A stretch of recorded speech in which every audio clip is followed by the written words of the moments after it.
오늘은 제2강 민주주의의 본질과 향후 과제에 대해서 얘기를 하겠습니다. 지난 시간에 우리는 어떤 세계에 살고 있는가를 살펴봤어요. 어떤 세계?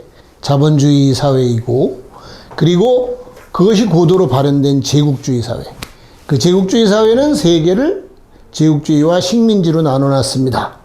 그리고 그 제국주의들끼리 전쟁을 일으키고 민족해방투쟁이 강화되면서, 그러면서 식민지는 신식민지, 또 신제국주의의 성격을 띠게 됐습니다. 우리는 식민지의 유산을 가진 신식민지 사회입니다. 자, 이걸 얘기하는 건 민주주의에서도 우리가 굉장히 중요한 점이 있기 때문이에요. 나중에 다시 얘기하겠지만. 자, 그런데 우리는 또 하나의 특징으로 민주주의 사회에 살고 있습니다. 앞에 지난 시간에 우리가 그 자본주의 사회, 제국주의 이런 거 얘기한 것은 그 토대에 대한 얘기를 하려고 했던 거고, 그것에 말하자면 이건 이제 그 사회과학적 용어로는 상부구조라 그러는데, 그 규정을 받는 상부구조인 민주주의 사회에 살고 있습니다. 근데 여기서 중요한 게 있어요. 민주주의 역시 역사의 산물입니다. 지난번에 그랬죠, 선생님이. 자, 인간은 어떤 존재? 시간의 규정을 수용하고, 그죠? 예, 그래서 그거를 활용할 줄 아는 그러한 존재입니다. 역사적인 존재예요. 인간에게 가장 중요한 특징 중에 하나가 역사라고 생각을 해야 됩니다. 이건 다른 동물들이 갖고 있지 못하는 겁니다. 자, 그런데 이게 민주주의 역시 그렇다. 그러면은 이제 간혹 그런 사람들이 있어요. 원시 부족 사회의 민주주의, 그때 민주주의가 있었다. 그때 그냥 우리가 평등이나 서로의 권리를 가진 이런 거로 보면은 그때 민주주의가 더 지금 민주주의보다 우월할지도 몰라요. 자, 옛날에 어땠어요? 촌에서 어른이 있습니다. 그러면 그 어른이 막 지배하는 게 아니에요. 그렇죠? 예, 그리고 애들도 다 참여해서 자기 의견 말할 수 있고 막 이러던 때가 있었어요. 아주 옛날이죠. 근데 그 민주주의를 가지고 지금 그 시대로 돌아갈 수 있다라든가 이렇게 생각하면 곤란합니다. 그 다음에 그리스 로마 시대의 민주주의를 얘기하는 사람들 많죠. 거기서 우리가 배울 거는 많아요. 그걸 좀 공부해서 배우고 이런 점은 있는데, 그 민주주의와 지금의 민주주의는 확연히 다른 겁니다. 왜? 지금의 민주주의는 자본주의 하에서 생긴 거예요. 그런데 오해하면 안 됩니다. 지금의 우리는 자본주의가 온갖 악을 내기 때문에 그런데, 사실은 자본주의는 인류의 생산력 발전이 낳은 결과입니다. 그렇기 때문에 발전 과정에서 나온 거죠. 그리고 제국주의와 또 긴밀한 관련이 있습니다. 그런데 또 한편으로는 뭐냐면은, 우리가 나중에 이제 우리나라의 경우를 가지고 얘기를 할 텐데, 민중의 투쟁이 민주주의를 불러온 거예요. 자본주의가 저절로 민주주의를 낳았다는 건 아닙니다. 자, 자본주의가, 그것만 잠깐 얘기를 할게요. 자본주의가 민주주의가 어떤 관련이 있느냐. 자, 자본주의가 평등 사상을 얘기를 합니다. 신분이 없는 사람 얘기합니다. 근데 자본주의의 자본가들은 그런 세상을 원하는 게 아니고, 뭐 때문에? 돈벌이 때문에, 링컨이 왜 노예 해방을 했게요. 그죠? 돈벌이 때문에 이 사람들 공장으로 보냈으면 좋겠거든. 자, 이런 것 때문에 그랬다 이거야. 그리고 남녀 7세 부동석으로 꽉 박혀 있던 거를, 왜 남녀 7세 부동석이냐? 남녀 같이 앉아야지, 같이 일하지. 이렇게 돼서 그런 거다, 이런 얘기입니다. 물론 이제 그 과정에서 순수하게 그러기 때문에 인간은 평등하다 이런 주장하는 사상가도 나오고 또 이게 나오는데, 그게 다 그런 물질적인 토대가 있는 것이다. 그러나 또 한편으로 민중이 투쟁을 했기 때문에 온 것이다 이겁니다. 자, 민주주의 하면 우리가 많이 얘기하는 거 있죠. 헌법 제1조 대한민국은 민주공화국이다 이죠. 한번 불러보세요. 대한민국은 민주공화국이다. 대한민국의 모든 권력은 국민으로부터 나온다. 그렇죠? 예. 자, 그러면 우리가 이 얘기는 많이 하는데도 민주공화 이게 무엇인가 라는 거에 대해서 정확하게 얘기하지 않는 사람들이 많아요. 민이 주인이라는 거죠, 한마디로. 그렇죠? 주권이 국민에게 있다는 겁니다. 공화, 함께 화한다는 겁니다. 자, 이건 공화는 한마디로 말해서 특권층이 없는 사회예요. 전제의 반대입니다. 그런데 지금 지구상에서 자기네가 민주공화국이 아니라고 하는 나라는 거의 없어요. 물론 사우디아라비아 같은 왕국도 있기는. 그러나 아주 정말 희한한 나라 제외하고는 다 자기가 민주공화국이라고 얘기를 합니다. 자, 그래서 그만큼 이제 인류에게 중요한 가치로 자리를 잡았어요. 근데 요거에 대해서 우리가 좀 잘 봐야 됩니다.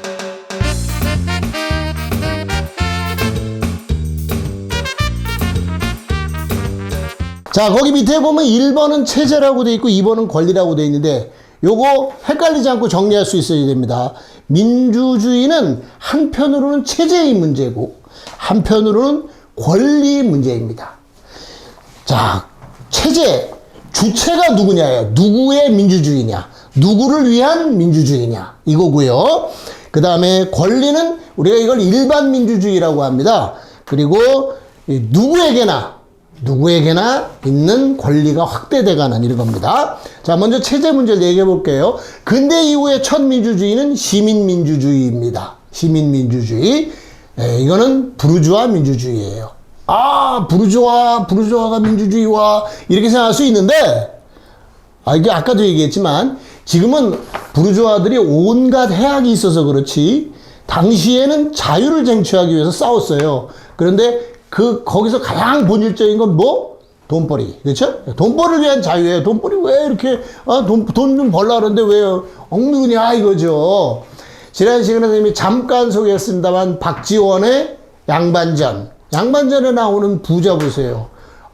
양반이 이러이러한 것이다. 양반을 돈 주고 살라 그랬는데, 양반이 이러이러한 것이라 그러니까 그 사람 뭐라 그래요? 아이고, 나더러 그런 도둑놈이다란 말이요? 이러잖아요. 그렇게, 부르주아들이 시민 계급이라 그래요. 그랬어요. 그런데 이 사람들이 돈벌이를 하는 거를 넘어서거든 점점. 왜냐하면은 자기들이 같이 했던, 말하자면 노동자들, 농민들 이런 사람들이 막 들고 일어난단 말이야. 그러니까 이게 아니거든. 그러니까 이제 변질되기 시작을 하죠. 그러나 그때 생겼던 시민, 좀 뒤에 다시 얘기하겠습니다만, 그때 생겼던 시민이라는 것, 시민의식이라는 것, 이런 걸 우리가 확실하게 알아야 민주주의를 제대로 이해합니다. 자, 우선 첫 번째 민주주의는 나를 대표할 사람을 뽑을 권리였어요. 바로 대의 민주주의입니다. 근데 일단 그렇다는 겁니다. 이것만이 민주주의라는 얘기 아니고. 근데 여기서 우리 오해하지 않고 잘못 얘기하는 사람들이 있어요. 대의민주주의는 사기다.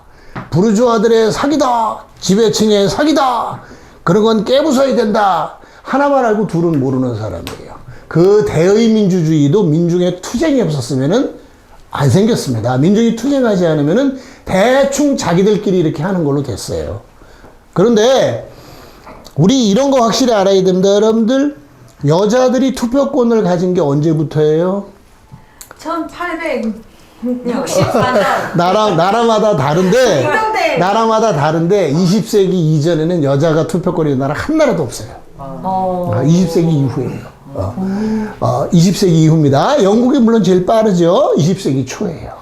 그럽니다. 여성 참정권이라는 문제가 굉장히 중요한, 여성들이 그걸 위해 싸웁니다. 노동자들이 또 싸우죠. 그렇죠? 차티스트 무브먼트라는 겁니다. 그렇게 생긴 거예요. 그래서 우리가 투표하십시오라고 하는 게 그게 작은 일이 아닙니다. 그건 우리 먼 나라 땅에서 투표권을 쟁취하려고 싸워서 죽은 사람들이 우리에게 준 권리라고 볼 수 있는데, 우리나라도 1987년에 직선제가 되기 위해서 굉장히 오랫동안 싸웠죠. 그렇기 때문에 이걸 단순히 기만이라고 생각하면 안 돼요. 이건 많이면 안 되는 거지만, 그죠? 네. 자, 그 다음에 이제 권리라는 건 뭐냐? 자, 아까 일반 민주주의라 그랬어요. 누구에게나 보편성을 갖는 민주주의입니다. 그러나 여기서 중요한 게 있어요. 이거 우리에게 굉장히 중요한데, 만약에 이런 일반 민주주의가 확장이 되면 될수록 지배층은 견딜 수가 없어요. 그렇죠? 지금 우리가 집회의결사회예요. 우리도 누리지만 소위 성조기 부대도 누려요. 그렇죠? 이게 참 그렇습니다. 우리도 누리는 자유를 참 가당치도 않게 윤석열이도 자유민주주의 얘기를 합니다. 그죠? 예. 그런 게 있는데, 그러나, 그렇다 그래서, 자유민주주의 제한해야 되겠네, 민주주의, 자유 제한해야 되겠네, 민주 제한, 이러면 안 되죠. 그죠? 아까 얘기한 윤석열이가 하는 자유민주주의는 체제의 문제입니다. 체제의 문제. 그죠? 예. 자유라는 자를 앞에 넣어가지고, 실제로 지들만의 민주주의를 하자는 소리죠. 그죠? 예. 우리는 일단 일반 민주주의에서는 자유니 뭐니 앞에 걸 떼버려야 돼요. 그냥 민주주의가 확대되고 확장되고 해야 됩니다. 자, 그래서 민주주의는 기본권이 보장되는 제도인데, 여기서 여러분들 인권의 반대가 뭔지 아세요? 인권의 반대. 인권 반대니까 짐승권이냐 뭐냐 뭐 이렇게 될 수 있는데, 반인권, 비인권. 인권의 반대는 신권이에요. 처음 들어보는 자, 그렇죠. 예. 신의 권리, 이게 이제 유럽에서 나온 거지. 예. 중세는 신의 이름을 빌린 거지. 신이 진짜 권리하지. 신의 이름을 빌린 놈들이 다른 사람을 막 한단 말이야. 그거에 대해서 아니다, 사람의 권리다, 이렇게 나온 거예요. 그런데 우리 사회 같은 경우에는 이 신권이라기보다는 신분권이라고 봐야 되겠죠. 그죠? 신분의 차이에 의해서, 그죠? 그래서 이거를 우리가 나도 권리가 있다라고 하게 되는 거겠지. 자, 그래서 그 인권의 대표적인 거, 영장 없이 체포 구금되지 않는다. 이거 굉장히 중요합니다. 영장 없이 체포 구금되지 않는다라는 것 굉장히 중요해요. 우리가 영장 없이 체포 구금됐던 때가 있어요. 언제? 이제 계엄령 하에서 그렇습니다. 계엄령 하에 그렇고, 그 다음에 1974년 하면은 긴급조치 1호가 발동되고, 1975년에 긴급조치 9호인데, 그때부터 1980년까지, 그리고 계엄령 때이기 때문에 이때는 영장 없이 체포 구금돼요. 영장 없이 체포 구금되는 거는 정말 지금 생각하면 막 머리가 삐뚤삐 솟을 정도로 이게 심각한 얘기입니다. 그래가지고 길 가다가 지나가는데 그냥 놀라봐. 너 얼굴 보니까 아무래도 빨개? 뭐 이런 할 수 있는. 근데 지금은 그런 건 없어졌죠. 그죠? 이거 굉장히 소중한 권리입니다. 그리고 언론, 출판, 집회, 결사의 자유. 뭐 여러분들 그 언론 그런 건 알죠? 그 보도 지침 있었던 거. 그래가지고 이건 너 빼. 이제 그 선생님도 아는 친구 카메라 기자한테 들어보면은 그 노태우가 나왔을 때 노태우, 김영삼, 김대중, 그리고 우리 백기환 선생 나오는 유세 장면을 이 앵글을 다 다르게 하게 한대요. 처음에 똑같게 했더니 부장이 탁 올라오더니 너 나와. 이래. 그러고는 딴 놈으로 교체하더래. 그래서 처음엔 왜 그런지 몰랐는데 알고 보니까 그 앵글을 똑같이 하는 놈은 똑같이 하는 기자는 제껴버리는 거야. 그런 식으로까지 했었어요. 아주. 출판, 다 허가를 받아서 이렇게 했었죠. 그리고 이제 집회결사의 자유가 뭐 이렇게 제한받는 건 뭐 말할 것도 없고. 자, 그런데 우리가 이런 걸 통해서 대통령까지 집회를 통해서 쫓아낸 역사를 우리는 가지고 있죠. 그렇죠? 이게 굉장히 소중한 겁니다. 여러분들 기억하는지 모르겠는데요. 2016년 10월 아마 29일인가? 그랬을 거예요. 그때 그 촛불 항쟁 시작. 그때 집회 처음 어디서 했는지 알아요? 기억나요? 그날? 청계천에서 했어요. 그렇죠. 청계천에서 해가지고 나와서 이제 종로로 이렇게 해서 한 바퀴 도는 것만 합의한 건데, 경찰하고. 그런데 거기서 광화문으로 막 나가버렸어요. 경찰이 하다 밀려버렸고, 그래가지고 막 나갔어요. 그때 선생님도 있었는데, 우리 같은 사람들은 꼭 나이가 들어서가 아니라, 그럴 때 잘못하면 어떻게 된다, 이런 생각이 드는 거야. 아직도 박근혜가 대통령이고 그런데. 근데, 선생님이 아는 젊은 친구가 확 나가더라고. 그래가지고, 야, 좀 이따가 나가 그랬는데, 나가더라고. 그런데 막 나갔어요. 그래가지고, 세종문화회관 앞에, 거기까지 진출했거든. 그런데 참 재밌는 건 그때 재밌다고 느꼈는데, 여러분들 뭐 해산하십시오. 종로경찰서장이. 그런데 그 뭐라 그러냐면은 여러분들의 뜻은 충분히 이해합니다. 뭐야? 저 또라이인가? 갑자기 왜 저러지? 그런데 그때가 바로 최순실이가 JTBC 그 태블릿 PC가 한 다음 날인가 그래요. 그러니까 지들도 몸살이는 거야. 이제 어떻게 될지 모르겠으니까. 그런데 그다음부터 뭐냐면요. 그다음부터 이제 계속 가처분 신청해서 이제 좀 더 앞으로 하면서 청와대 앞까지 이렇게 나간 거예요. 근데 밤에는 여러분들 그거 아세요? 그때부터 2년 전까지 밤에는 시위 못했어요. 집회내도 시위 못했어요.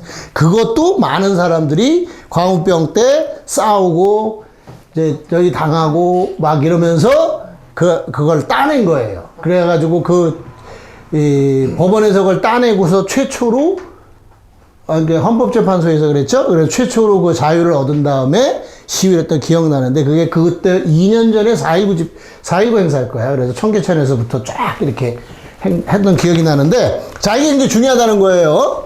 자, 그러나, 문제는 이겁니다. 우리가 이렇게 뽑고 권리가 선거로 확대된다고 하더라도, 한 번 뽑은 뒤에 자기 마음대로도 어찌할 길이 없어요. 그렇죠? 그냥, 그 선거 때는 그냥 악수하고 이런 다음에 그 다음에 이제 달라지죠. 그죠? 어쩔 수 없어요. 탄핵 절차가 있지만 극히 어렵습니다. 그렇죠? 아주 대통령 탄핵 이건 아주 굉장히 예외적인 거였고, 그죠? 지금 여러분들 최근에 판사 탄핵했었죠? 네. 걔 이름이 뭐였더라? 임성근. 그래서 임성근 탄핵했었죠? 그런데 아직까지도 뭐 그러고 있잖아, 그제? 그렇게 어려워요. 그런데 또 더군다나 국회의원에 대한 탄핵권은 없어요, 아예. 그죠? 아예 없습니다. 자, 그러면 이제 여기서는 선출된 사람들 얘기고, 선출되지 않은 권력인 사법부가 있습니다. 걔네는 우리가 뽑아준 적도 없죠? 근데 공부 한 번 잘했다고? 공부 잘했는지 모르지만 시험 잘 본 건 사실이니까 시험 한 번 잘 봤다고 평생 그러고 있는 거야. 그제? 임성근이가 그랬지만. 그 다음에 똑같이 시험 한 번 잘 보고서 그런 친구들 자기들 마음대로 선택적으로 수사해요. 그래가지고 이건 수사하고 이건 봐주고. 그죠? 룸사롱에서 그렇게 접대 받고도 계산 쫙 해가지고 이건 99만 원이야. 그래가지고 무혐의. 이게 웃기는 놈들이죠. 진짜. 이런 검찰이 있습니다. 그 다음에 또한 선출되지 않고도 권력을 휘두르는 언론이 있습니다. 조중동. 그죠? 네. 그 다음에 돈 앞에 인권은 무력하기만 합니다. 그래서 지금은 인권의 반대가 금권이야, 금권.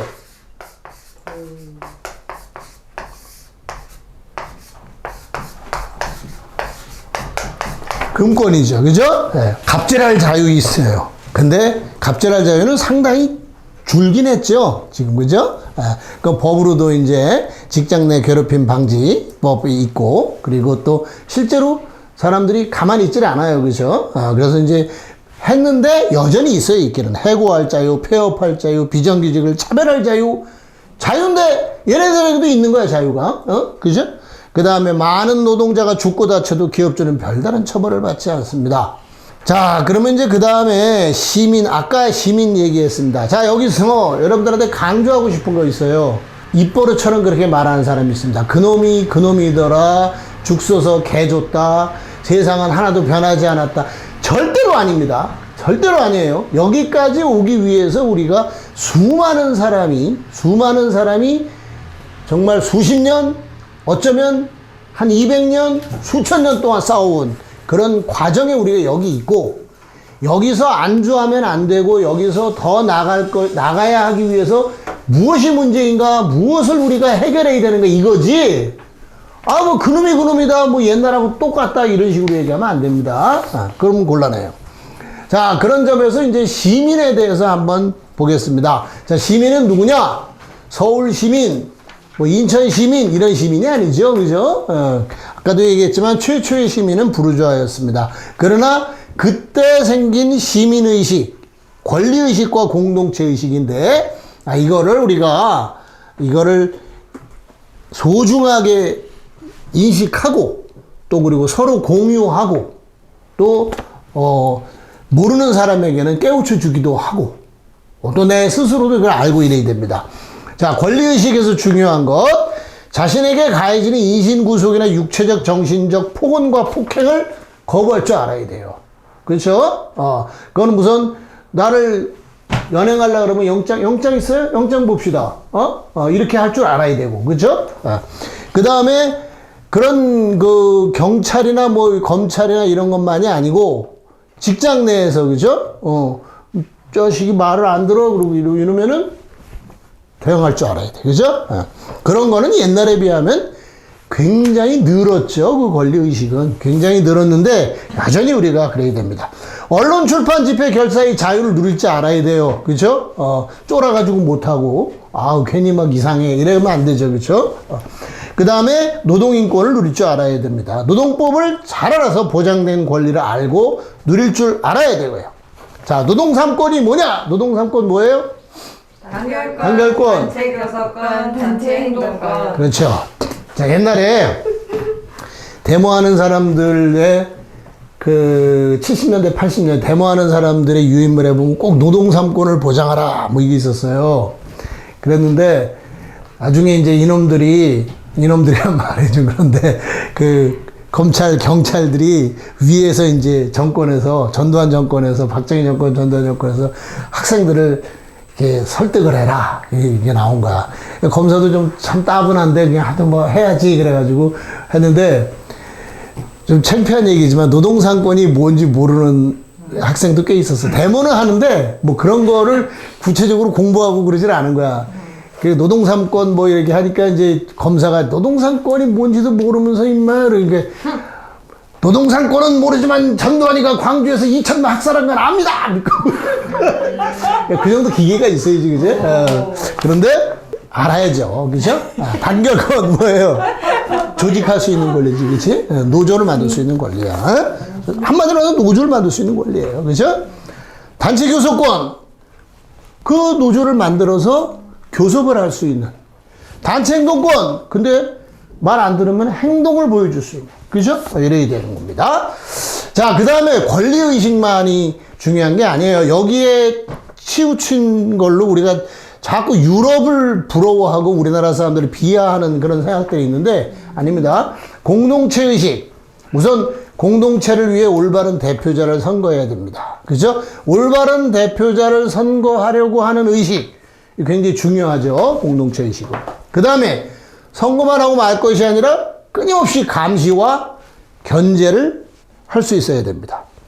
그리고 잘못된 정부, 의회, 사법부 등에 대한 비판의식을 갖고 행동할 수 있어야 돼요. 그릇된 언론, 탐욕만 앞세우는 기업에 대해 비판하고 시정을 촉구하는 운동을 할 수 있어야 합니다. 자, 이제 여기까지는 되게 알 거예요. 그죠? 근데 그 다음도 굉장히 중요하다고 봐야 됩니다. 자기 공동체의 환경 파괴를 막고 보존하기 위해 노력해야 돼요. 그렇죠? 자기 뭐 권리에 대해서 인식하고 싸울 줄 알고 집회도 할 줄 알고 하는데 그냥 막 아무데나 버리고 그죠? 재활용 잘 안 하고 이러면 안 되죠. 그죠? 일회용품 맨날 쓰고 이러면서 그러면 안 됩니다. 그런데 실제로 우리나라 사람들이 이런 점에 대해서는 일찍부터 알지는 못했기 때문에 좀 그런데 최근에 와서는 재활용 우리가 굉장히 잘 되는 나라에 들어가죠. 그죠? 그런데 또 재활용을 잘 하지만 그걸 잘 닦고 해서 이렇게 쓸 수 있는 이런 거로 내는 데서는 또 좀 부족하대요. 그것도 있어요. 그 다음입니다. 공동체의 안전과 건강을 위해서 절제할 줄 알아야 됩니다. 금연, 담배 끊으라는 얘기는 아니고, 금연 장소에서는 피지 말아야죠. 그죠? 그전에 우리 영화 보면요. 영화 보면 되게 웃기는 거 많죠. 이렇게 하다가 막 담배펴. 그지? 그게 불과 얼마 안 됩니다. 불과 얼마 안 돼요. 한 20년 전에만 해도 막 그랬어. 지금 집에서 그랬다간 쫓겨나죠. 그렇죠? 그전에는 애 옆에서 자고 있는데도 담배 피웠어요. 아빠들이. 지금 그러면 안 됩니다. 그죠? 교통법규도 지킬 줄 알아야죠? 그리고 방역 지침을 준수할 줄 알아야 됩니다. 어떤 사람들 그래요.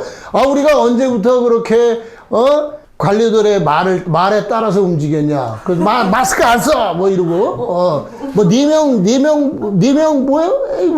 왜 그래? 뭐 이런 사람들이 있는데, 그건 잘못된 생각이죠. 그거는 그런 게 시민의식 아니야. 그지?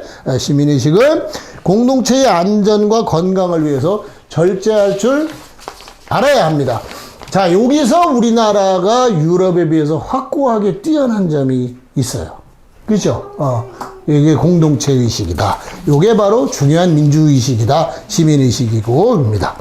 그리고 그런 의식은 확장된 의식이어야 합니다. 자기가 사는 지역, 국가, 민족 등에 머무르면 안 됩니다. 그렇죠? 나 어디 사람이야.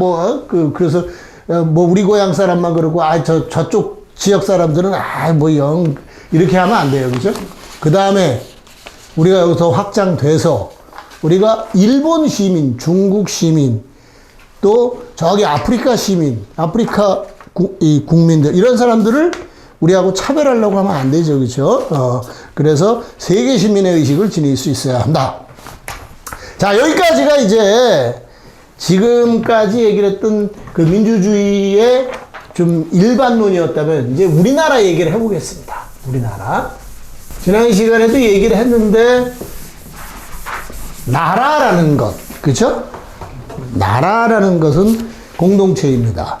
이게 우리가 국가, 나라, 민족 등이 뭐 이렇게 있는데, 요거 이제 다음 시간에 좀 정리를 해볼 텐데, 근데 일단 나라라는 걸로 우리가 얘기를 해봅니다.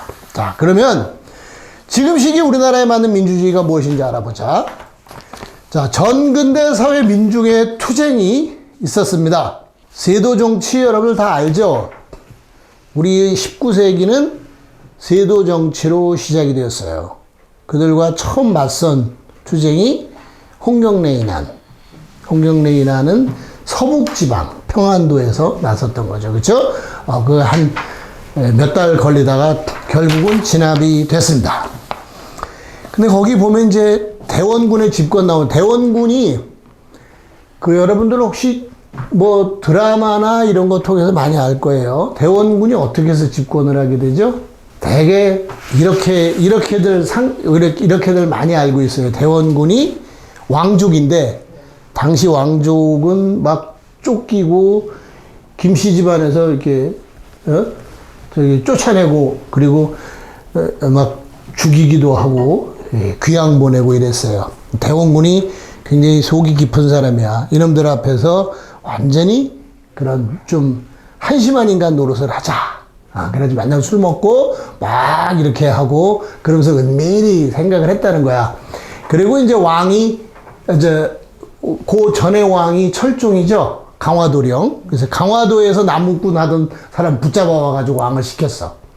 그런데 이제 죽으니까 다음 왕이 누가 될 것인가. 근데 마침 대비가 딱 조씨로 바뀌어서 김씨가 제대로 못한 때, 요때 조대비를 은밀히 조대비와 이렇게 소통을 하던 대원군이 조대비로 하여금 자기의 둘째 아들인 그 고종을 이제 지명하게 해서 이게 그 왕을 지명하는 권리는 대비에게 있어요. 그죠? 그래서 왜냐면 왕궁에서 제일 어른은 여자입니다.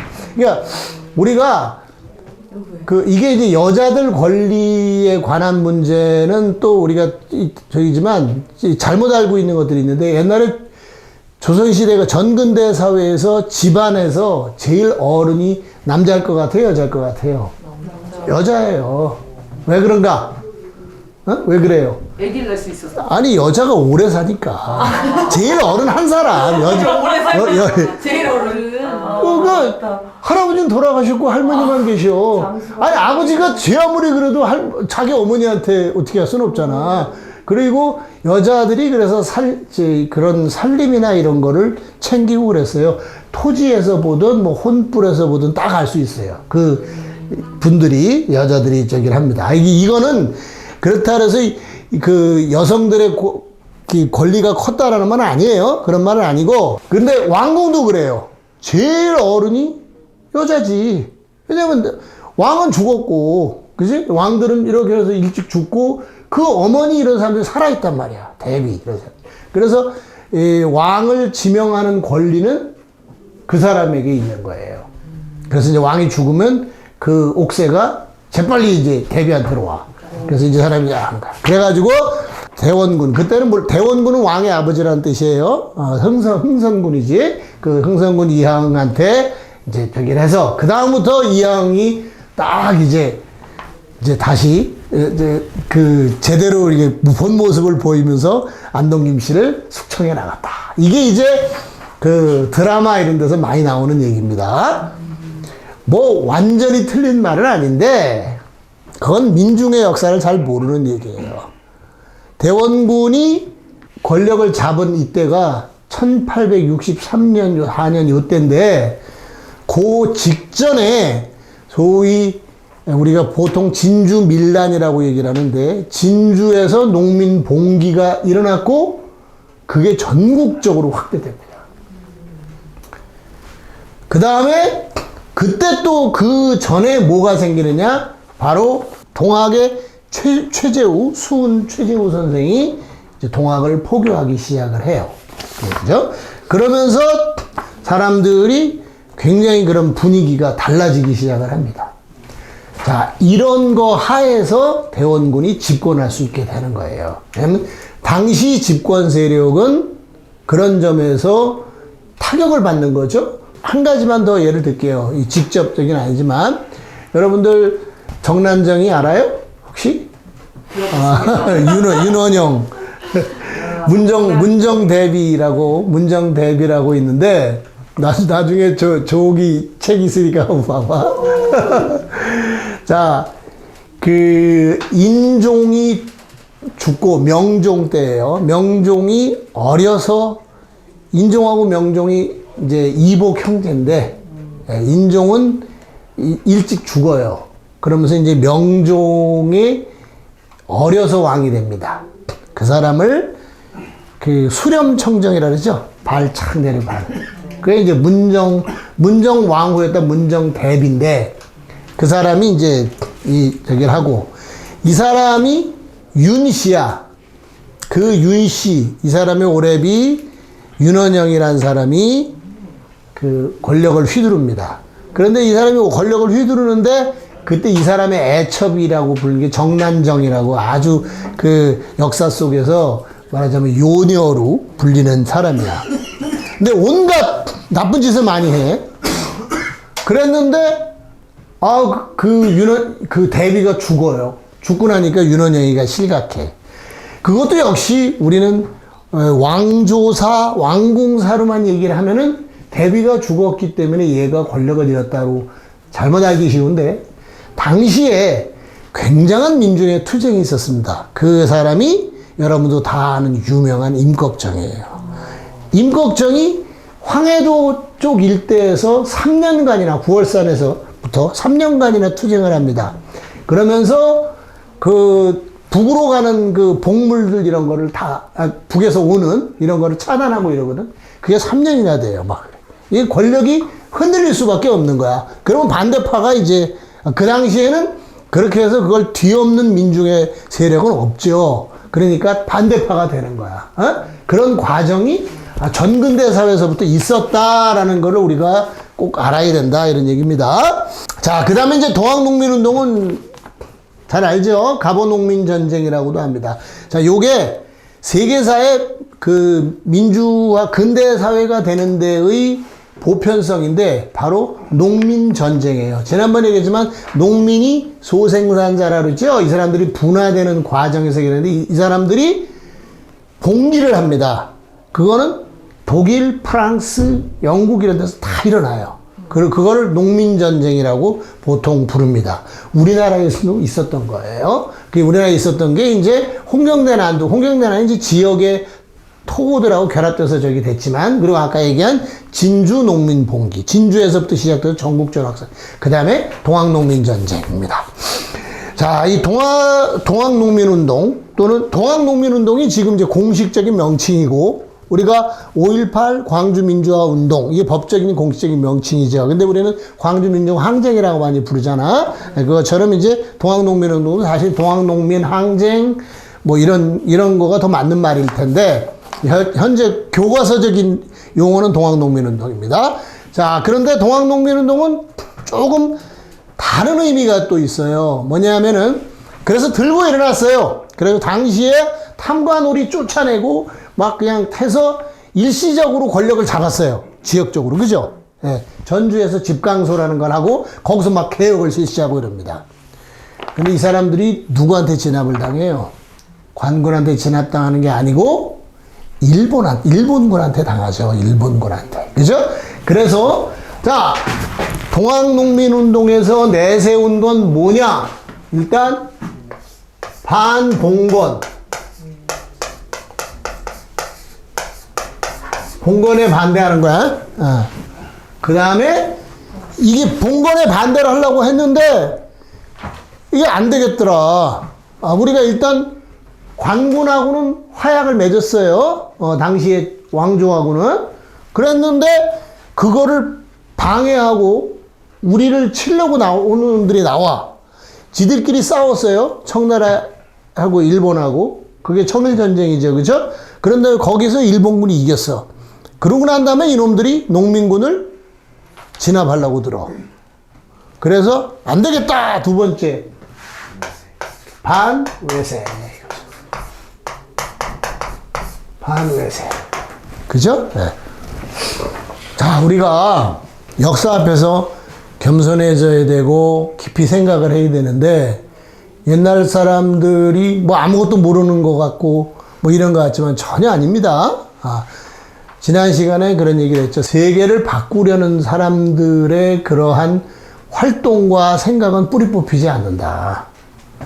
왜? 사회에 모순이 있기 때문에 그 모순에 대항해서 싸우려고 하는 사람들은 언제든지 나와요. 그런데 그게 정확하게 과학적으로 되고 또 서로 역사적으로 이어주고 해야지 우리가 승리할 수 있는 거죠. 그럼 이제 동학에서도 우리가 무엇은 잘 됐고 무엇은 잘못됐는가, 부족한가라는 걸 우리가 정확하게 공부해서 이어받아야 되는 거예요. 근데 이건 사실 엄청난 우리에게 과제를 주는 겁니다. 자, 그러고 나서 이제 그 다음에 식민지 시대에 민주화 투쟁, 식민지 시대에도 민주화 투쟁했습니까? 이렇게 생각이 쉬운데, 자, 이것도 선생님이 강조하고 싶은 거예요. 전 세계 식민지 중에서요, 식민지 중에서 왕조를 다시 복구하려고 생각하지 않고, 근대 민주공화국을 만들려고 하려고 했던 나라 거의 없어요. 근데 우리나라는 그랬습니다.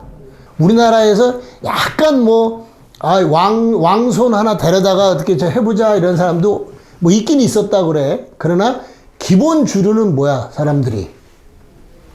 우리가 일본에게 나라를 빼앗긴다 라고 하니까 사람들이 자, 식민을 해라는 비밀 결사 조직을 만들면서부터 우리가 하고자 하는 것은 민주공화국이다. 이거죠. 네, 그래서 1919년 3.1 혁명이 일어났을 때의 그 이념도 그랬고 그 결과로 만들어진 대한민국 임시정부는 민주공화국을 표방을 합니다. 이게 굉장히 중요한 거예요. 자, 그 다음에 이제 일제강점기. 그래서 우리가 이제 당시는 민주주의 이거 가지고 싸우는 건 아니었지만 기본적으로 가지고 있던 생각이라는 것이 뭐냐면은 왕조로 돌아가자는 게 아니고, 그렇죠? 이 나라를 민주공화국으로 만들자 이렇게 되는 거예요. 자, 물론 이제 거기서 이제 사회주의 운동이 또 싹트기 시작을 이제 합니다. 그건 이제 지금 일단 두고, 자, 그 다음에 이제 해방이 됐어요. 해방 이후의 민주화 투쟁 봅시다. 4.19는 부정선거 규탄을 했죠. 근데 지금 우리가 가지고 있는 여러 가지 그 과제, 이거를 4.19 때 굉장히 많이 나옵니다. 일단 부정선거 규탄을 했는데, 그 다음에 뭘 했어요? 부정선거 규탄을 하고, 그 다음에 4.19 이후에, 그 다음에 이제 권력이 무너진 뒤에, 그 다음에 바로 지금 우리가 하려고 하는 적폐청산을 합니다. 자, 부당하게 사람들 죽인 놈들 색출해내자 이렇게 하죠. 그리고 과거사 진상규명을 하는 거예요. 그리고 부정부패의 원흉, 부정선거 원흉, 부정부패 한 놈들 해결하자.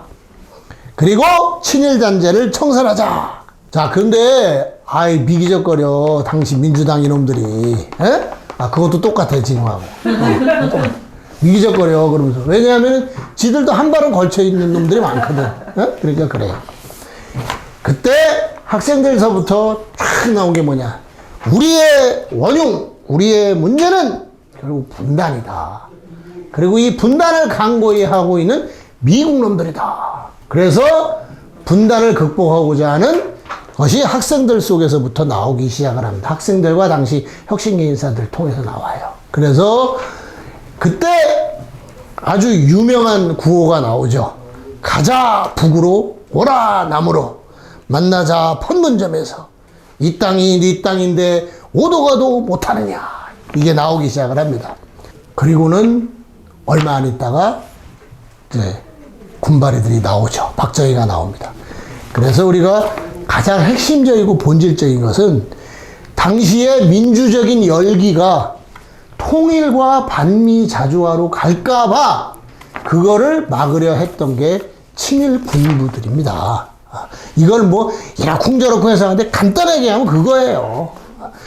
그리고 아까 했지만 그 과거사 진상을 규명하려고 하고 사실 우리 최근에 이제 그 4.3에 대한 그 기본법이 이제 통과가 됐는데 제주도 4.3 항쟁을 진압하라 가라고 명령을 이 군대가 정부가 내리니까 못하겠다라고 하는 그 여수의 14연대. 그래서 여순 항쟁이죠. 그게 바로 부당한데 왜 내 동포를 싸우라는 걸 얘기하냐. 그 사람들이 그때 첫 번째가 동포를 우리는 죽일 수 없다, 못하겠다. 두 번째가 뭐냐면 미군은 가라. 왜 여기서 니들이 그러냐. 이렇게 된 게 여순 항쟁이에요. 그때 엄청나게 많은 사람들을 죽였습니다. 여기 이제 촬영하는 거라서 여기 오시는 선배님 중에 한 분, 거기 여순 사건 규명위원회 위원장 하시는 분인데 그분의 아버님은 수장당했어요. 수장. 여수 앞바다로 배 타고 가서 그 했던 경찰이 나중에 진술을 해가지고 나왔는데 수장당했어요. 그렇게 됐어요. 그리고 우리가 잘 아는 그 여러분들 그 이문구라는 소설가 알아요? 이문구? 아, 너무 모른다. 이문구도 모르면 좀 그런데. 이문구. 이문열을 하는데 이문구를 몰라? 이문구는 수능에도 2번이나 나왔는데. 우리 동네 김씨, 우리 동네 이씨 뭐 이런 거 썼고. 근데 이분의 아버지 형이 다 그 대천 앞바다에 빠져 죽었어. 그렇게 됐어요. 진짜 어떻게 보면은, 이렇게 말하면 안 되지만, 그런 얘기 하죠. 제주도 분들이, 광주는 행복하다, 그나마. 우리는 막 70년 동안 그러지 않았냐. 그런데 전국의 다른 데에서 저기 당한 사람들, 노글리, 알죠? 노글리 사람들은, 그래도 니들은 행복하다, 이렇게 말할 수 있고, 또 다른 지역의 사람들은 지역에 전국 곳곳이에요. 곳곳이. 고향, 파주 이런 데도 있어, 심지어. 그죠? 동굴에 가보면 막 뼈가 우르르 나오는 데 있어. 그런 사람들은 그나마 이렇게 큰 사건으로 얘기되는 사람들은 그나마 행복하다. 이렇게 말할 정도로 전국 방방곡곡에 학살해. 그죠? 이런 데입니다. 이런 거를 부분적으로 딱 이렇게 잘 저기 한 사람들도 있긴 있어요. 태극기 휘날리면 알죠? 네. 태극기 휘날림에서 장동건의 애인, 이은주에게 보리쌀 준다 그러니까 보도연맹에 이름 넣은 거 아니야? 그럼 학살당하잖아. 그죠? 그런 일들이 실제로 비일비재했단 말이에요. 자, 이거를 4.19가 일어나니까 사람들이 이제 억울한 걸 이제 풀어보자. 그게 불과 6.25 전쟁이 일어난 지 10년 후에요. 그죠? 휴전하고도 7년밖에 안 돼. 그러니까 바로 얼마 전 얘기야. 그렇죠? 뭐, 광우병 이런 정도밖에 안 돼. 그죠? 그 정도야. 그러니까 들고 일어났단 말이야. 그 전국적인 또 그런 가족위원회 이런 걸 만들었어요. 5.16이 탁 나니까 그것부터 탄압을 합니다. 그리고 그 양반 사형당했어요. 그러니까 이놈들이 뭘 원했는지 뭘 하려고 그랬는지 알 수 있는 거야. 그치? 그러면은 우리가 이제 5.16은 미국의 사주냐 아니냐에 대해서 뭐 여러 가지 있는데 증거가 별로 없기 때문에 그러긴 한데 미국이 사주를 했는지 안 했는지 모르지만 미국이 대단히 흐뭇하지 않았을까? 그죠? 그런 걸 우리가 알 수 있죠. 자, 그래서 껍데기는 가라 우리 시를 한번 봅시다. 껍데기는 가라. 껍데기는 가라 4월도 알맹이만 남고 껍데기는 가라. 껍데기는 가라 동학년 곰나루에 그 아우성만 살고 껍데기는 가라. 그리하여 다시 껍데기는 가라. 이곳에선 두 가슴과 그곳까지 내놓은 아사달 아사녀가 중립의 초래청 앞에 서서 부끄러움 빛내며 맞절할지니. 껍데기는 가라 한라에서 백두까지 향그러운 흙가슴만 남고 그 모든 쇠붙이는 가라. 자, 한번 볼게요. 껍데기는 가라 4월도 알맹이만 남고 껍데기는 가라. 여기서 4월이 뭘 말하는지 알죠? 4.19 그렇죠. 4.19 민주혁명. 민주예요, 민주. 껍데기는 가라 동학년 곰나루에 그 아우성만 살고 껍데기는 가라. 동학년 곰나루에 그 아우성이 뭐예요? 동학? 그렇죠. 동학농민운동이죠. 그렇죠? 동학혁명, 동학농민운동. 그러면 이건 뭐예요? 민족이죠. 민족. 그죠? 네. 민족. 그리하여 다시 껍데기는 가라. 이곳에선 두 가슴과 그곳까지 내놓은 아사달 아사녀가 중립의 초래청 앞에 서서 부끄러움 빛내며 맞절할지니. 중립의 초래청이다 그랬습니다. 중립. 자, 이념을 초월한, 이념의 차이를 뛰어넘는. 자, 아사달 아사녀는 뭘 말하는 걸까요? 남북이죠. 그렇죠. 그래서 부끄러움. 순수입니다. 순수. 이거를 빛내면서 맞절한다? 통일입니다. 그래서 민족 통일이에요. 껍데기는 가라 한라에서 백두까지 향그러운 흙가슴만 남고 그 모든 쇠붙이는 가라. 근데 그 껍데기를 왜 쇠붙이를 얘기했을까? 쇠붙이 바로 군사, 무기, 그렇죠? 예, 그런 거. 그리고 휴전선 이런 거는 다 가라.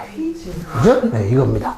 자, 그래서 민족 통일에 우리가 지향해야 할 바가 이게 이제 60년대 쓰인데 4.19 때 벌써 나온 거예요.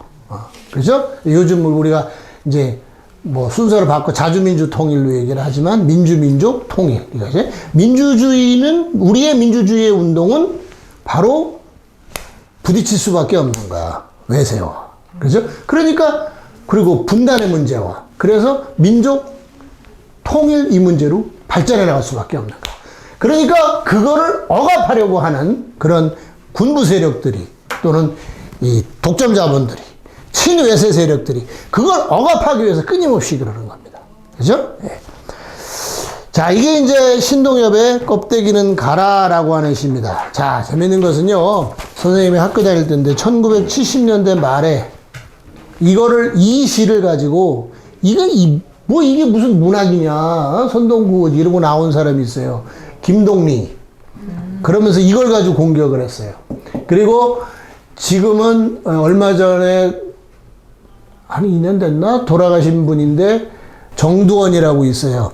정두원이라고 알죠? 예, 그 사람은 사실 걔네들 중에서는 그렇게 극단적이지 않고 이명박이 대통령 되는데 공로를 세웠다가 이제 그 다음에 이명박하고 갈라져서 그래가지고 이명박 정권의 치부를 많이 얘기한 사람이긴 한데 이 사람조차도 국사가 이제 그 근현대사가 선택 과목으로 되면서 거기에 금성교과서에 이 시가 탁 나와요. 4.19 이후에 저기를 보여주는 이걸로. 이걸 얘기를 하면서 이거 북한에서나 좋아할 시 아니냐. 그런데 사실은 그때 모든 문학교과서에 이게 실려 있었거든. 이 사람은 문학교과서 이 사람이 볼 일도 없겠지. 그러니까 몰랐다가, 이 사람들이 막 그 조선일보가 떠들기 시작을 하면서, 당시 여당인 그 사람들이, 당시 여당이 신한국당, 한나라당, 떠들기 시작을 한 거야. 그렇게 된 거죠. 근데 그 얘기는, 자, 우리 이거 있죠? 자, 보세요. 나경원이가 제일 싫어하는 거, 제일 싫어해요. 아, 저거는 맞는 거야, 그지? 그죠? 그런 거 아니야? 그죠? 그런 것처럼 윤석열이가 제일 싫어하는 것, 그거는 좋은 거야, 그지? 그런 것처럼 걔네들이 수구 세력이 제일 싫어하는 시, 이거 바로 제일 좋은 시야, 그지? 그래서 시가 그런 사람들도 있어요. 아이, 그렇게는 하지만, 말은 맞는 말이에요. 시 같지 않다. 그건 시를 제대로 몰라서 그래. 그치? 오히려, 이 시는 리듬도 분명하고, 메시지도 아주 분명한 거거든. 그래서 5.16은 자기들은 군사혁명이라고 불러도 무슨 혁명이야. 반혁명입니다. 혁명을 짓밟은 반혁명이에요. 자, 그 다음에 이제 민주화 투쟁이 쭉 됐다가 5.18에 대한 성격을 얘기해 봅시다. 5.18의 성격은, 5.18은 제일 우선 먼저 우리가 얘기해야 될 건 학살입니다. 학살. 그죠?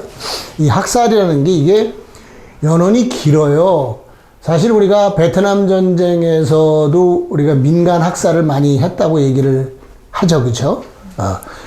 또 한국군만 그런 것처럼 얘기하는데 아니죠. 처음에 했던 건 미군이고 미군들이 그랬는데 미군은 당시에 그래도 형식적인 민주주의가 미국은 어느 정도 우리보다는 발달했잖아요. 그죠? 언론 자유나 이래. 그 미라이 양민학살 사건 같은 게 이제 언론에 나오고 반전운동하고 결합이 되면서 미군이 굉장히 곤란해진 거야. 그러니까 이제 한국군들한테 자꾸 압력을 넣는 거죠. 그래서 이제 한국군이 그런 얘기를 많이 했는데 아까 그 임꺽정 얘기했었죠? 임꺽정 때 그것도 보면 재밌어요. 임꺽정 때 그때 그 양민학살이 일어납니다. 그 남치근이라고 하는 그 진압 대장이 거기 중산간이라는 데를 다 불질러서 고립시켜요. 그리고는 그 진압을 합니다. 그래서 결국 3년 만에 그 진압을 성공하거든. 딱 우리가 이제 보면요. 제주도에서 4.3 하는 거 딱 중산간 불지르고 이런 것 같은 게. 어쩌면 그렇게 수백 년의 전통이 있는지. 그렇습니다. 그래 온 거예요. 그런 걸 우리가 막고 싸우고 그러기 위해서도 그런 거에 대한 진상규명과 이런 거 굉장히 중요한 겁니다. 자, 그래서 5.18은 학살인데 여기서 이제 우리가 빼놓으면 안 될 게 무조건 학살만 했다, 학살했다, 이게 아니고 그 학살을 하면은 우리도 총을 들고 싸운다. 라는 걸 보여준 거예요. 이게 굉장히 중요합니다. 왜 그러냐 하면은, 그러기 때문에 그 후에 얘네들이 흔들려요. 그죠? 87년에 60 항쟁이 있을 때 얘네들이 진압 못했죠. 그죠? 군부동은 못했어요. 그때도 그런 얘기가 막 또 돌았습니다. 전두환이가 군부할 것, 계엄령 선포하고 할 것이다. 근데 그때 그런 정도 되면 이제 지들끼리 이제 은근히 싸우죠. 왜 그러냐 하면은, 군부 동원해서 진압하자. 그렇게 누가 얘기했다가, 그래서 네가 책임질래? 그래서 가만히 생각하니까, 겁나거든. 이러다가, 그죠? 피바다가 돼버린 다음에 자기 어떻게 될 거야? 그러니까 슬슬 빼죠. 촛불 때, 그, 이름이 뭐죠? 조국. 아니, 조국이 왜 나와, 여기서. 그, 당시 기뭉사령관 지금 미국으로 도망간 너 있잖아. 그렇죠, 그렇죠. 그런 인간들이 막 하고 싶어도 이게 내부 합의가 잘 안 되는 거야. 그지? 그걸 우리는 이제 그 옛날에는 그런 식의 생각을 많이 했어요. 그건 미국이 그러지 못하게 하는 거다. 1987년 같은 경우에는 뭐 올림픽 때문에 그랬다. 뭐 이런 얘기인데 그런 점도 작용은 하죠. 작용을 하는데 중요한 거는 이제 그런 점도 작용을 하지만 중요한 거는 그 광주에서의 처절한 항쟁 때문에 여러분들이 이제 주춤하는 거예요. 이제. 굉장히 중요합니다. 자, 그 다음 미국의 본질에 대한 대중적 자각이에요. 그 이전에도 미국이 어떤 놈들인지는 알만한 사람은 알아요. 그죠? 혁신계 사람들이 다 압니다. 알지만 대중적으로는 그렇지 않아요.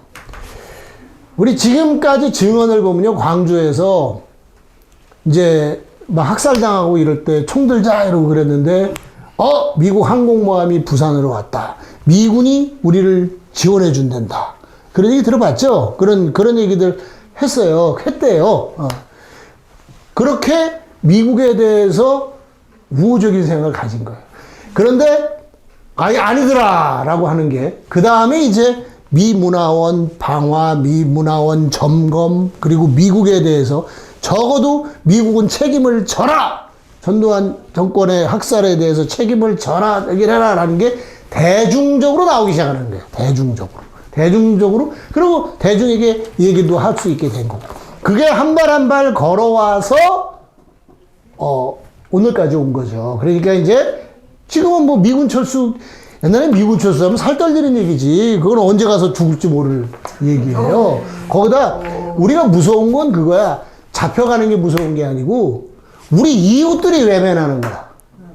우리 이웃들이. 그러니까 그런 소리 못 해요. 근데 지금 그렇지는 않죠. 그죠? 뭐 외면하고 떠드는 사람도 있겠지만 맞아! 그런 사람도 있고 그럴 거야. 그치? 그렇게 우리가 변했다 이겁니다. 자, 여기서 5.18이 나왔으니까 지금 얘기되는 그 미얀마 문제에 대해서 잠깐만 얘기를 할게요. 자, 미얀마에서의 군사 포갑과 관련되는 문제, 이런 거는 이건 분명히 잘못된 거죠. 뭐 그건 다른 거 우리가 볼 것도 없어요. 그죠? 민을 학살하는데 그게 어떻게 정당한 겁니까? 중요한 건 뭐냐면은 거기서의 민주화 운동이란 것은 우리하고는 조금 다르다는 거예요. 우리 같은 경우에는 바로 외세의 억압에 대해서 싸우기 때문에, 아까도 얘기했지만 민주화 운동이 바로 반미, 반외세 운동, 그리고 통일 운동으로 나가게 돼 있는 거. 얘네는 그 성격이 조금 달라요. 그렇다 그래서 군부의 이런 학살이 정당하다는 얘기는 아닙니다. 그러나 성격은 조금 다르다는 걸 봐야 됩니다. 자, 그 다음에 6월 60항쟁 같은 경우에는 그리고 나서 이제 80년에서 7년 지난 거죠. 평화적 투쟁에 의해서 직선제 개헌을 하게 됩니다. 아까도 얘기했지만 직선제 아무것도 아닌 것 같지만 15년 만에 피를 흘리면서 고문당해 죽고 최루탄 맞아 죽어가면서 찾은 겁니다. 이거 굉장히 소중한 거예요. 그죠? 자, 그 이후에 이제 뭐 많은 과정이 있었는데 촛불은 평화적 시위에 의해서 적폐 정권을 퇴출했다. 우리 무조건 그 폭력 좋아하고 이런 사람들은 아닙니다. 쟤네들이 그렇게 선전하듯이 평화적으로 할 수 있으면 하는 게 좋아요. 그건 뭐냐면은 평화가 좋은 거기 때문에 그렇기도 하지만 그래야 많은 사람들이 참여할 수 있는 겁니다. 폭력적으로 일어나는 혁명은 반드시 그 후유증이 있어요. 근데 우리 같은 경우는 평화적으로 세상을 바꿀 수 있는 굉장히 가능성이 열린 나라입니다. 우리 지금까지 해온 것 때문에. 그죠? 그리고 통일도 또 그렇게 해서 나가야 돼요. 근데 그러기 위해서는 우리의 굉장한 인내심과 또 많은 사람들이 그런 거에 공감할 수 있는 그런 전략 전술을 쓸 수 있어야 됩니다. 자, 그러면 이제 거기서 군중의 압력, 아까도 얘기했지만요, 평화적 법적 절차는 준수합니다. 우리가 국회에서 탄핵을 하게 했죠? 그리고 헌법재판소를 하게 했어요. 물론 법적 절차를 절대 시하면 안 되죠. 만약에 예를 들어서 국회에서 안 받아들이고 헌법재판소에서 그런다. 그런데도 그때 그 보수 세력 중에는 그런 사람 많았어요. 헌법재판소의 결정을 우린 기다리지 않아요. 그러나 그렇다고 해서 그거 깽판 놓는 거 아니고 해라 니네 해라 안 하면 쳐들어가야죠 그때는. 그지? 근데 그 이전에 우리가 그런 거를 그 절차를 무시하지 않는단 말이야. 이제 그럼 앞으로도 그런 방향으로 갈 거라는 걸 우리가 60서부터 지난 한 20여 년 사이에 진행된 30년이구나. 30년 사이에 진행된 거에서 우리가 알 수 있습니다. 하나하나 그런 걸 해나가는 거예요. 자, 그러면 이제 1987년 이후에 형식적인 민주화가 어느 정도 됐습니다. 그죠? 그러면은 민주화 이후에는 민주화 운동이 필요 없냐? 그렇게 생각하는 사람들이 있는데 아니에요. 민주화 이후에 민주화 운동이 필요합니다. 그래서 첫째로 적폐가 청산돼야 돼요. 항상 반민주적인 세력, 반민중적인 세력은 민주주의 이전으로 돌아가고 싶어 합니다. 그래서 계속 그러니까 그 적폐를 청산해야 돼요. 그렇죠? 그 다음에 민주주의를 제도화해야 됩니다. 지금 법적 이런 걸 개선해 나가는데 그런 것도 실제로 그냥 집권 여당하고 맡겨버린다고 되는 거 아니죠. 그렇죠? 우리가 그걸 계속 관심을 가지고 해 나가야 됩니다. 또 한편으로는 직접 민주주의를 확대 강화해야 됩니다. 자, 그런데 제일 중요한 것, 수구 회귀를 막는 것이 제1의 과제입니다. 수구 회귀는 막아야 돼요. 아주 이런 거에 대해서 굉장히 낙관적인 건지 뭔지 모르겠는데 그런 사람들이 있어요. 아까도 얘기했지만 그놈이다. 그놈이 그놈 아니죠. 그렇죠? 아무리 못마땅해도 차이가 있는 거죠. 수구 세력하고 그 자유주의적인 보수 세력하고 차이가 있는 거지. 그게 어떻게 그놈이 그놈이에요. 그죠? 그건 다르죠. 그런데 그들이 수구 회귀를 하려고 하는 건 막아야 됩니다. 그죠? 그리고 역대 역사를, 세계 역사를 보더라도 권력을 잃은 수구 세력, 반동 세력은 10배, 100배의 힘을 더해가지고, 그래서 이걸 되찾으려고, 그걸 합니다. 노력을 합니다. 그걸 막아야 돼요. 그죠? 네. 그 다음에 민주주의는 그냥 내 대표를 뽑는 것만이 아니고 모든 권력을 항상적으로 감시, 견제하고 권한을 행사할 수 있어야 합니다. 그게 바로 직접민주주의예요. 직접민주주의 핵심이 세 가지입니다. 뭐냐면은 국민 소환권. 탄핵이 그 중에 일종이죠. 그렇죠? 국민 소환할 수 있어야 돼요. 아까 얘기했지만 국회의원한테 그게 없는데 만들어야 됩니다. 반드시 압력을 넣어서. 국민 발언권. 그리고 국민들이 그 발의를 할 수 있어야 돼요. 지금 법을 만들 수 있는 건 누구만이에요? 네, 국회만이에요. 그리고 국회만이 법을 만들 수 있고 그 국회에게 발의를 할 수 있는 거는 국회의원과 그 다음에 정부입니다. 그런데 나머지는 청원만 할 수 있어요. 근데 그게 아니라는 거야. 그렇게 되면 안 된다. 국민들이 발의권이 있어야 돼요. 그 다음에가 국민투표권. 뭐냐면 이 발의된 거를 국민들이 직접 투표를 해서 낼 수 있어야 됩니다. 자, 그런데 이거 자칫하면은 전 세계적으로 직접민주주의가 유럽이나 미국이나 이런 데서 부분적으로, 미국 같은 데는 부분적으로 된 주도 있고 그런데 이게 자칫하면 이상하게 돼버립니다. 예를 들어서 국민소환권 같은데 우리가 생각하기에 괜찮은 진보적인 국회의원이 나왔어요. 쟤네들이 똘똘 뭉쳐가지고 그거 끌어내자 이럴 수도 있는 거죠. 그거 있는 거예요. 그죠? 그러니까 이런 거는 바로 민주시민 교육으로 뒷받침돼야 돼요. 계속 적어도 그런 허접한 엉터리 생각은 하지 못하게, 그죠? 젊은 세대, 어른 세대에게 교육이 돼야 됩니다. 그리고 이런 직접민주주의를 실천할 민이 조직화 돼야 됩니다. 그렇게 되어야 한다. 이겁니다.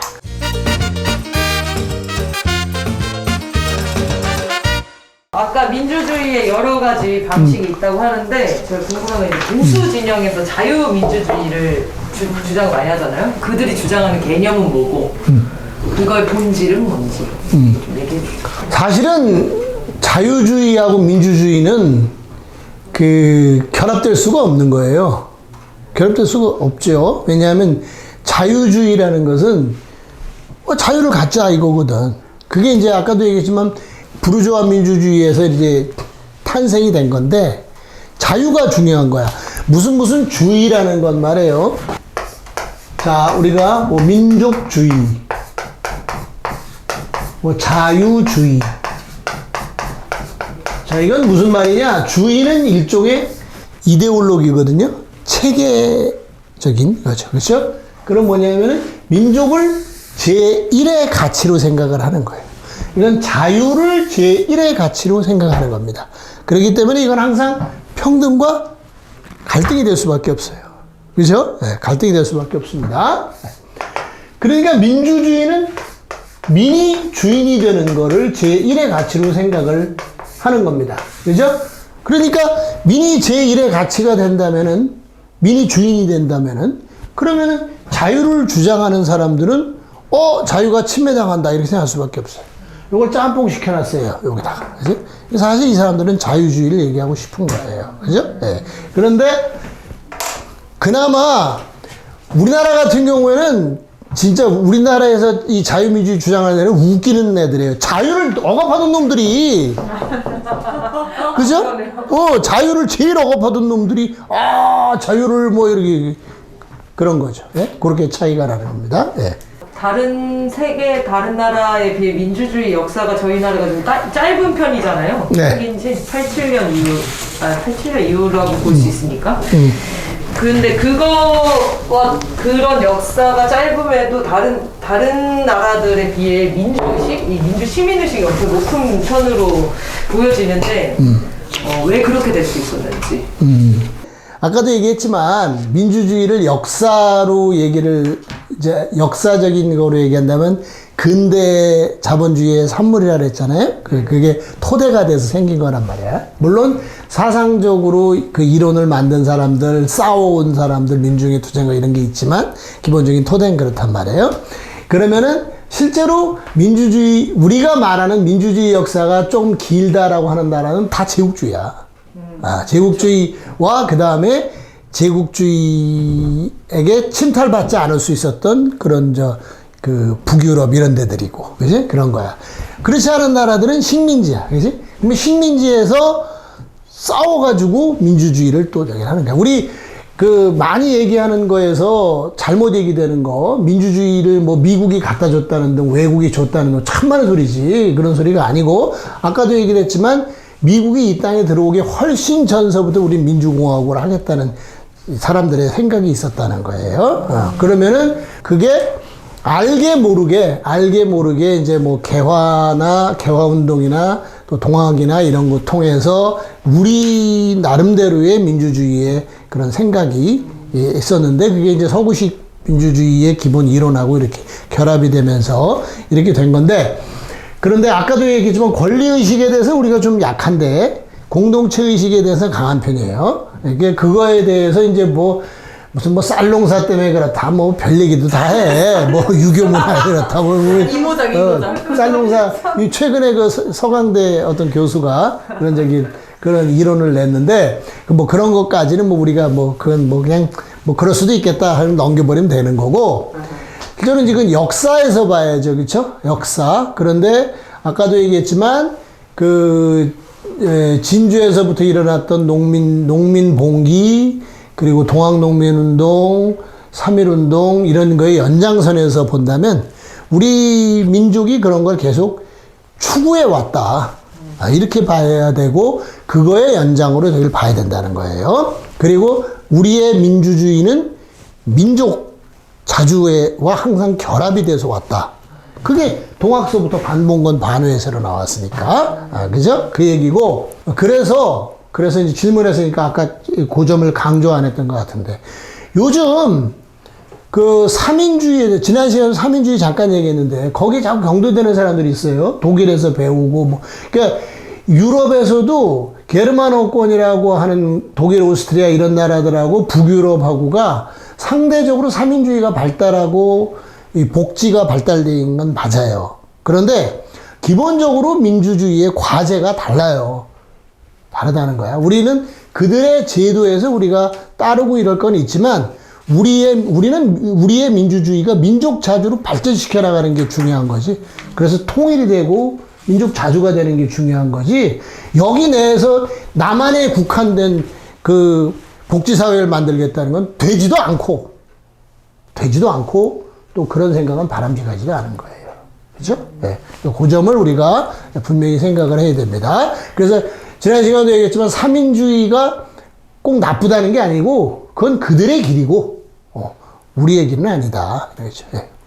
직접 민주주의를 실천하는 민이 조직화되어야 된다고 하셨는데, 네. 이 조직화된다는 것이 어떤 말 그대로예요. 그게 이제 직접 민주주의라는 거를 너무 이제 뭐랄까 그 특정 정치 세력 이런 거로만 생각하지 말고, 아까도 얘기했지만 우리가 직접 탄핵하고 소환하고 또 발의하고 발안하고 이렇게 할 수 있는 이러한 그 조직, 이런 거를 조직하면서 그럴 수 있는 것들이 조직이 돼야 된다라는 거죠.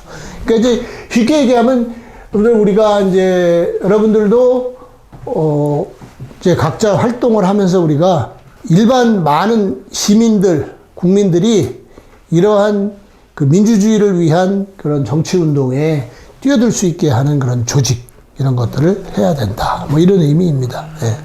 어른들 중에서 옛날에는 독재 정권이었기 때문에 민주화 투쟁의 의미가 있지만 지금은 민주화 투쟁 할 게 아니지 않냐 이런 말씀하시는 분들도 종종 계시는데 어떻게 말씀을 드리면 좋을까요? 그러니까 이제 그게 아까 얘기했지만 민주화 이후의 민주화 운동이다. 그러면은 앞에 민주화하고 뒤에 민주화는 사실 내용적으로 조금 다른 거죠.